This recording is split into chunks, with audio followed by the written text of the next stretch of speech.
Hey everyone, welcome back to my channel, that is Tech Aruna, and today we are going to explore how to create bookmarks in Canva like this.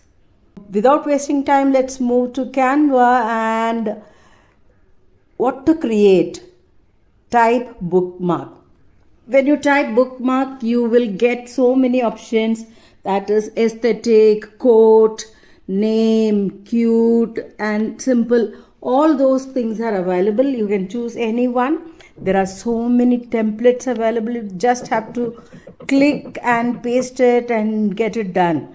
But if you want to customize, take a blank template, go for designs, search for some flowers, arrange it on the top as well as on the bottom, and even you can actually pick up one rose, place it in the center. If you want, write any code, write it and finish it up. So let's check the other one, name bookmark.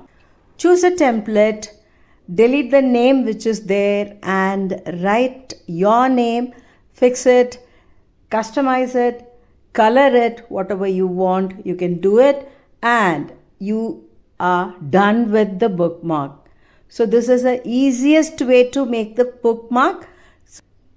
Thank you for watching, and if you found this video helpful, then like, share and subscribe.